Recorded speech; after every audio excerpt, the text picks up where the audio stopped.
कार्तिक कथा अध्याय 19। अगर चैनल पे नए हैं तो कार्तिक कथा सुनने के लिए चैनल को सब्सक्राइब करें, कथा को शेयर करें। जितना शेयर कीजिएगा उतना पुण्य प्राप्त होगा और घर परिवार सुखी संपन्न रहेगा।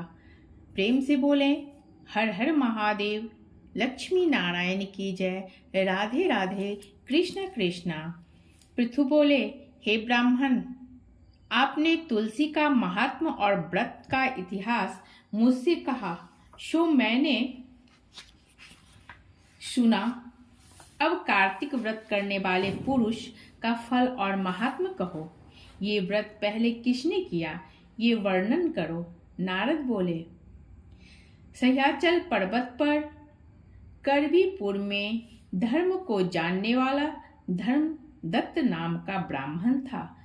यह सदा विष्णु का व्रत और पूजन करके द्वादशा अक्षर मंत्र जपा करता और अतिथि सत्कार करता था। एक समय कार्तिक मास में एक पहर रात्रि रहने पर हरि के जागरण को भगवान के मंदिर में गया।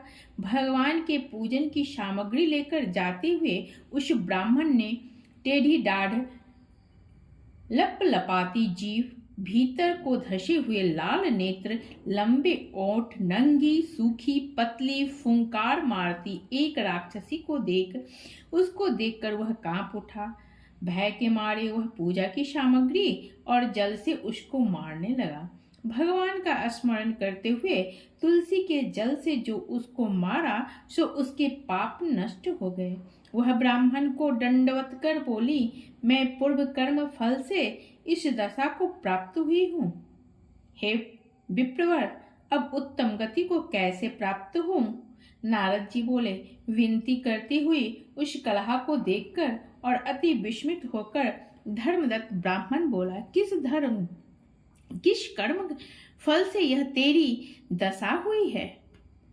वह सब हमसे विस्तार पूर्वक से कहो। कलहा बोली, सौराष्ट्र नगर में एक भिक्षुक था। उसकी स्त्री कलहा नामक अति कठोर स्वभाव वाली मैं हूँ। मैंने अपने स्वामी का कभी कल्याण नहीं विचारा और न कभी मीठे पदार्थ दिए। मैं उन्हें धोखा देती रही। मुझको हमेशा कलह ही प्यारा लगता था। ये बात जानकर पति ने दूसरे विवाह का विचार किया। इस पर मैंने विष खा लिया। यम के दूत मुझे बांध कर ले गए। यमराज ने मुझे देखकर चित्रगुप्त से पूछा, इसने क्या कर्म किया है? ये देखो, इसने जो बुरा भला किया हो उसका फल पावे। कहला बोली। चित्रगुप्त धमकाकर मुझसे बोले, इसने कोई शुभ कर्म नहीं किया। स्वयं मेवा मिष्ठान खाती थी और पति को नहीं देती थी। इससे ये बगली की योनि में अपनी विष्ठा को खाते रहे। ये अपने पति से द्वेष करती थी। इससे ये विष्ठा खाने वाली शुकर योनि में रहे। ये सदा पाक पात्र बटला आदि में भोजन करती थी। अपने बच्चों को खाने वाली बिल्ली हो। इसने अपने पति के ऊपर विष खाकर आत्मघात किया है। सो यह अति निंदित प्रेत योनि में रहे। कलहा बोली, मैं 500 वर्ष तक मारवाड़ में प्रेत योनि में अपने कर्म से नित्य भूख प्यास से दुखी रही। भूख प्यास से पीड़ित वैश्यों के हृदय में प्रविष्ट होकर मैं दक्षिण दिशा में कृष्णा और त्रिवेणी नदियों में संगम पर आई। जब मैं नदी के तीर पर पहुंची तब उनके शरीर से शिव और विष्णु के गणों ने मुझको दूर कर दिया। फिर भूख से व्याकुल मैंने तुमको देखा। तुम्हारे हाथ से तुलसी मिला। जल जब मेरे ऊपर गिरा उससे मेरे पाप धुल गए। जितेंद्रिय, ऐसी कृपा करो जिससे अब तीनों प्रेत योनियों से मुक्ति पाऊं।